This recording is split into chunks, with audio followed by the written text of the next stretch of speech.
Good evening, everyone. Welcome back to the plus one class biology lectures. So, today I will continue with the cell chapter, that is the first chapter of the plus one class biology. So, today I will discuss about the flagella and the cilia. What is the difference between the flagella and cilia, and the organisms that containing the flagella and the cilia. So, let's start. First of all, I will discuss about the bacterial flagella. What is bacterial flagella? As the name suggests, the flagella that connected with the bacteria, that is the bacterial flagella. Simple, right? So let's continue. 1 minute, guys. Let me do one thing. Okay, now this is okay. Okay, bacterial flagella. Bacterial flagella क्या होता है? It is a helical shaped thread like structure. Helical मतलब होता है इस तरीके का जो स्ट्रक्चर होता है ना आपका, ऐसे बेंट वाला जो स्ट्रक्चर होता है उसको हम कहते हैं helical shaped structure. Thread like धागे की तरह पतला स्ट्रक्चर होता है. Consist of 20 protein molecules. लगभग 20 प्रोटीन मॉलिक्यूल्स आपस में मिले होते हैं, उससे आपका बैक्टीरियल फ्लैजिला बना होता है. डिवाइडेड इनटू सब स्ट्रक्चर्स. मीन्स ये जो आपका बैक्टीरियल फ्लैजिला है इसमें फर्दर जो है अलग अलग पार्ट होता है इसका भी. फर्स्ट आपका है फिलामेंट, नेक्स्ट है हुक, थर्ड है आपका बेसल बॉडी. तो इसका स्ट्रक्चर अभी हम लोग करेंगे नेक्स्ट वाली स्लाइड में. फिलहाल अभी आप इसका नाम याद रख लीजिए कि बैक्टीरियल फ्लैजिला क्या होता है. नेम से सजेस्ट हो रहा है बैक्टीरियल फ्लैजिला, ऐसा फ्लैजिला जो कि आपकी बैक्टीरिया के साथ अटैच होता है.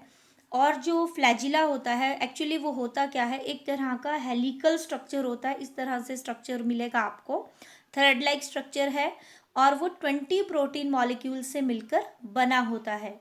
और वो जो आपका फ्लैजिलल स्ट्रक्चर है या फ्लैजिला है, फर्दर वो आपका 3 पार्ट से मिलकर बना होगा. फर्स्ट आपका हो गया फिलामेंट, नेक्स्ट हो गया हुक, नेक्स्ट हो गया आपका बेसल बॉडी. अब हम बात करते हैं functions of flagella. Before discussing the structure of the flagella in detail, I will like to discuss the functions of flagella, यानी कि फ्लैजिला की ज़रूरत क्यों होती है. तो फंक्शंस देख लीजिए. It's main function is motility. Motility का मतलब होता है मूव करने के लिए, मोशन के लिए जिस स्ट्रक्चर की ज़रूरत होती है उसको बोलते हैं हम मोटाइल स्ट्रक्चर, राइट. जैसे फिशेस होती हैं, फिशेस का मोटाइल स्ट्रक्चर क्या है, उनके जो जैसे आपके पास फिश है उसके जो फिन्स होंगे वो उसका मोटाइल स्ट्रक्चर है जो उसको मूव करने में उसकी हेल्प करते हैं, राइट. तो इसी तरह से जो फ्लैजिला है वो भी मोटाइल स्ट्रक्चर है, मोटिलिटी का काम करता है, यानी कि बैक्टीरिया को मूव करने में हेल्प करता है. But it also help to detect the outside environment. लेकिन इसका एक फंक्शन और भी होता है कि उसके बाहर जो सेल का इन्वायरमेंट है उसका टेम्परेचर कैसा है, उसमें कौन से केमिकल रिएक्शंस हो रहे हैं, उसको डिटेक्ट करने का काम भी करता है फ्लैजिला. दैट मीन्स कि फ्लैजिला जो होता है वो सेंसिटिव होता है towards the outer environment of the cell, right. Now next ये देखिए यहाँ पे बैक्टीरिया में किस किस तरह के फ्लैजिला पाए जाते हैं, उनके कुछ एक स्ट्रक्चर्स मैंने यहाँ पे लिए हैं. ये देखिए जैसे ये आपका है, अगर इस तरह का होता है आपका मोनोट्राइकस फ्लैजिला इसको बोलते हैं. जैसे फॉर एग्जांपल ये आपका बैक्टीरिया है, इसमें एक ही तरफ अगर फ्लैजिला अटैच है और सिंगल फ्लैजिला अटैच है, एक ही फ्लैजिला है, तो वो मोनोट्राइकस हो गया. अगर आपका जो है एक ही साइड पे, ये देखिए एक ही साइड पे 2 या 3 फ्लैजिला आपके अटैच हैं, तो वो आपका ये लोफोट्रोकस टाइप का फ्लैजिला हो गया. फिर आपका हो गया एम्फीट्राइकस, यानी कि दोनों साइड पे एक एक फ्लैजिला अटैच है. नेक्स्ट आपका हो गया पेरिट्राइकस फ्लैजिला, यानी कि बैक्टीरिया के पूरी बॉडी के साथ जो है फ्लैजिला अलग अलग अटैच है, राइट. अब इस स्ट्रक्चर को हम यहाँ पे डिटेल में देख लेते हैं. इसको मैं थोड़ा सा जूम करना चाहूँगी जिससे आपको ये थोड़ा सा क्लियर हो जाए. ये देखिए जैसे मैंने आपको बताया था कि हेलिकल स्ट्रक्चर होता है, पहले इस चीज़ को देख लीजिए. ये देखिए इस तरह से ये आपका क्या है, हेलिकल स्ट्रक्चर है. और इसमें भी आपको यहाँ पे आप लोग देख सकते हैं. 1 minute guys, let me in. Okay, now this is okay. ये देखिए, ये टिप है इसकी, ये आपका फिलामेंट है, ये वाला पार्ट, ये इसका हुक पार्ट है, राइट। अब इसमें हुक पार्ट में देखिए किस किस चीज़ से मिलकर बना होता है फ्लैजिला आपका। एल रिंग होती है इसमें, पी रिंग होती है, एम एस रिंग और सी रिंग। ये इसका आउटर मेम्ब्रेन है हुक पार्ट का। पेरिप्लाज्मिक स्पेस है, ये जो बीच में आप स्पेस देख रहे हैं, साइटोप्लाज्मिक मेम्ब्रेन है, ठीक है। ये पूरा आपका क्या है, बेसल बॉडी और मोटर डिवाइस है। मोटर डिवाइस मतलब जो आपको मूव करने के लिए हेल्प करता है, ठीक है। तो ये है आपका बैक्टीरियल फ्लैजिला का स्ट्रक्चर। तो आप इस स्ट्रक्चर को याद कर लीजिए। मेनली आपने 3 पार्ट्स इसके याद रखने हैं, टिप, फिलामेंट और बेसल बॉडी। और बेसल बॉडी में कौन कौन से फर्दर रिंग्स पाए जाते हैं वो आप यहाँ पे इनको देख सकते हैं, राइट। अब इन रिंग्स का क्या क्या काम होता है वो हम नेक्स्ट स्लाइड में देखेंगे। और एक चीज़ यहाँ पे और इम्पॉर्टेंट मैंने डिस्कस की है, atrichous there is no flagellum in the organism. अगर किसी भी बैक्टीरिया में या किसी भी ऑर्गेनिज्म में फ्लैजिला नहीं होता है, फ्लैजिला एब्सेंट होता है, उसको हम कहते हैं एट्राइकस। क्या कहते हैं गाइस, एट्राइकस। तो इस तरह के टर्म्स भी आपसे पूछे जा सकते हैं कि atrichous means what, there is no flagella in that particular organism और bacteria, that type of bacteria और organism is known as the atricus, right। now अब इसमें देखिए और डिटेल में फ्लैजिला के 1 बाय 1 हर एक पार्ट को डिस्कस किया है मैंने। फ्लैजिला तो मैंने आपको बता ही दिया, फिर से मैंने इसका सिंपल सा डिस्क्रिप्शन यहाँ पे दिया है। Flagella consist of A protein flagella flagella जो है आपका, फ्लैजिला जो है फ्लैजिलीन प्रोटीन से या फ्लैजिला प्रोटीन से बना होता है। आप यहाँ पे इस स्पेलिंग को इस तरीके से भी कर सकते हैं, FLAGENNIN, फ्लैजिलीन प्रोटीन से बना होता है, राइट। इट हैज़ 3 पार्ट्स, जैसे मैंने आपको ऊपर बताया, ऊपर वाली स्लाइड में 3 पार्ट्स होते हैं, बेसल बॉडी, हुक और फिलामेंट, राइट। अब छोटा छोटा डिस्क्रिप्शन मैंने हर एक पार्ट का दिया है। स्ट्रक्चर तो मैंने आपको बेसल बॉडी का दिखा ही दिया कि उसमें P ring, L ring, M S ring, इस तरीके से रिंग्स होते हैं। लेकिन थोड़ा सा डिस्क्रिप्शन आपकी अंडरस्टैंडिंग के लिए, बेसल बॉडी क्या है, it is attach to the cell membrane. Basal body किसके साथ अटैच होती है, सेल मेम्ब्रेन के साथ। And cytoplasmic membrane, for example ये आपका बैक्टीरिया है, आपको पता ही है, इसमें ये जो बाहर वाली मेम्ब्रेन होती है इसको हम कहते हैं सेल मेम्ब्रेन, और साइटोप्लाज्मिक मेम्ब्रेन जो अंदर आपके पास साइटोप्लाज्म वाली मेम्ब्रेन होगी, ठीक है। तो जो फ्लैजिला है आपके, अगर ये बैक्टीरिया है आपका, तो इस तरीके से यहाँ पे सेल मेम्ब्रेन के साथ ये अटैच होता है और साइटोप्लाज्मिक मेम्ब्रेन के साथ अटैच होता है। इट कंसिस्ट ऑफ रिंग्स, ये रिंग्स से बना होता है basal body, which is made up of mot B proteins. जो आपका बेसल बॉडी पार्ट है that is made up of mot B motile protein से आपका बना होता है, राइट। अब हर एक रिंग्स, कौन कौन से रिंग्स इसमें होती है उनकी थोड़ी थोड़ी डिस्क्रिप्शन मैंने एक्सप्लेन की है। Rings of basal body of flagella, इसमें एल रिंग होती है, पी रिंग होती है, C ring and M S ring. L ring क्या है, जैसा मैंने स्ट्रक्चर में आपको दिखाया, L ring is the ring of lipid present in outer cell membrane. L ring जो है वो लिपिड से बनी होती है जो आउटर सेल मेम्ब्रेन में प्रेजेंट होती है, थ्रू विच एक्सियल फिलामेंट, जिससे एक्सियल फिलामेंट आपका रॉड, हुक एंड फ्लैजिलम जो है वो अटैच होते हैं, ठीक है। मतलब वो पूरा पार्ट आपका उससे बना होता है। नाउ पी रिंग क्या है आपका, it is embedded in the peptidoglycan cell wall. आपको पता ही है जो बैक्टीरिया होते हैं या प्रोकैरियोटिक्स में जो बैक्टीरिया आपके आते हैं उन सभी में सेल वॉल्स होती हैं, और पेप्टिडोग्लाइकन से जो सेल वॉल आपकी बनी होती है, जो पी रिंग होती है, वो वहाँ पे आपकी एम्बेडेड होती है, मतलब अटैच होती है। It works together with L ring, ये एल रिंग के साथ मिलकर काम करती है।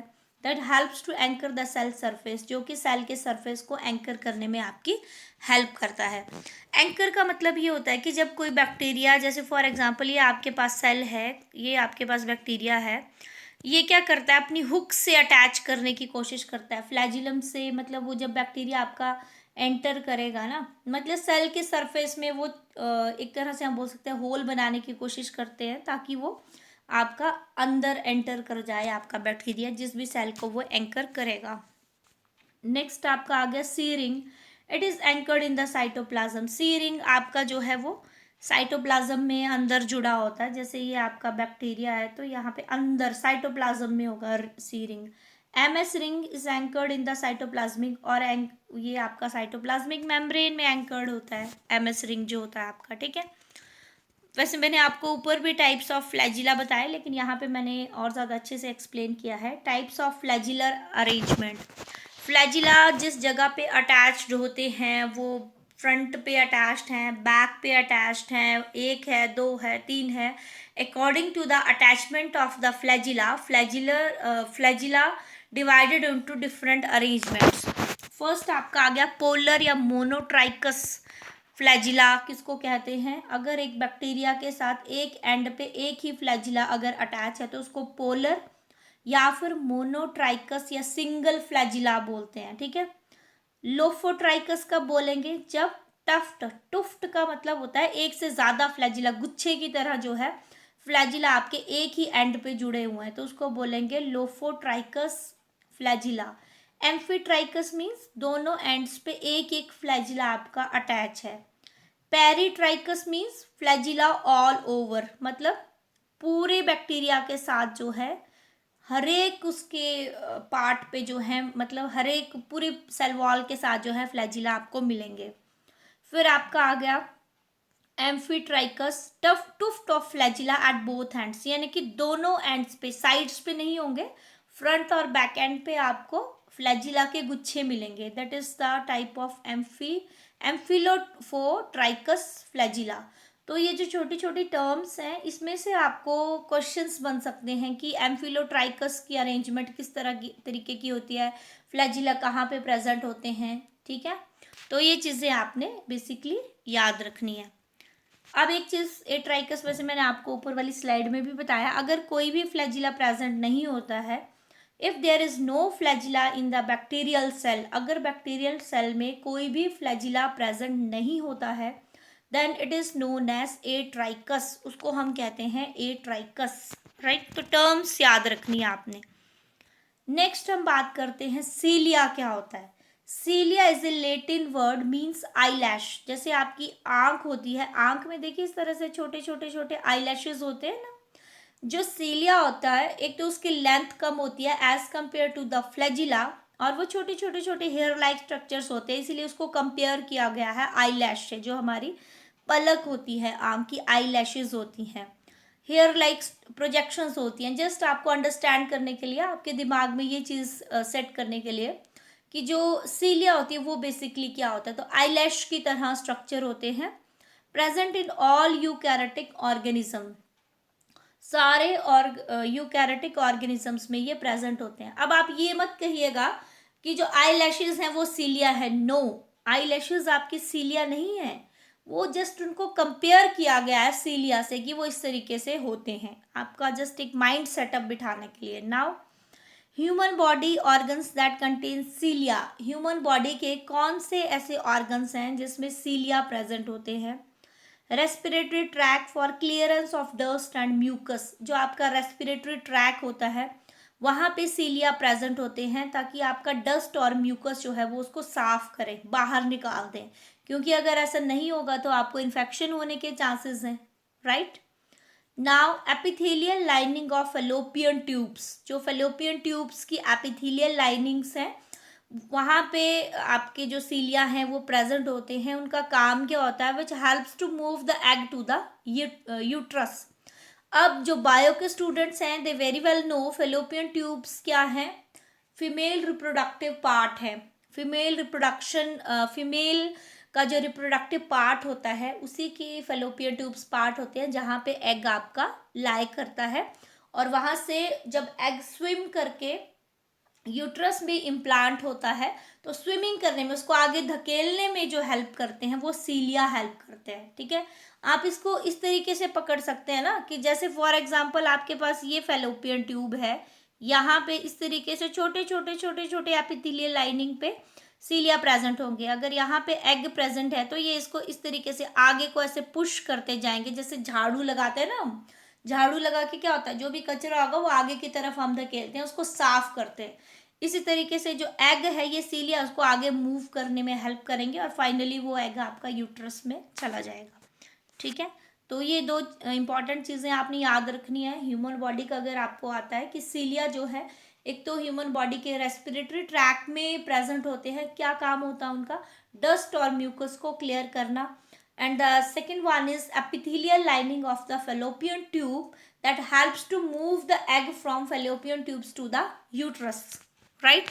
And fallopian tube is the reproductive part of the reproductive structure of the females, right? Now ये देखिए यहाँ पे एक स्ट्रक्चर मैंने लिया है रेस्पिरेटरी ट्रैक का, इसको आप लोग देख लीजिए। ये देखिए जैसे ये हमारी लंग्स हैं, ठीक है, ये हमारी लंग्स हैं। ये देखिए यहाँ पे आपको यहाँ पे ये अंदर जब आप इसको फाइनली अंडर द माइक्रोस्कोप इस स्ट्रक्चर को देखेंगे तो इस तरीके से आपको सीलिया दिखाई देंगे। यहाँ पे ये देखिए ये म्यूकस सीलिया, ये छोटे छोटे हेयर लाइक प्रोजेक्शंस आपको दिख रही है ना, ये क्या है आपका सीलिया है। ठीक है, तो जो भी आपके अंदर जो भी आप सांस लेते हैं या डस्ट के कांटेक्ट में जाते हैं तो आपका जो सीलिया है ये हेल्प करते हैं डस्ट और जो भी आपका म्यूकस है उसको क्लियर करने में, ताकि आपका रेस्पिरेटरी ट्रैक आपका क्लियर रहे और आप सांस लेने में आपको आसानी हो, right? So this is all about for today's lecture. I think now you understand the difference between the flagella and the cilia. So thank you so much guys. Please don't forget to hit the bell icon for more video notifications, and please like, share and comment on my video lectures of biology. So take care guys, bye bye, wait for my next video lecture. Thank you.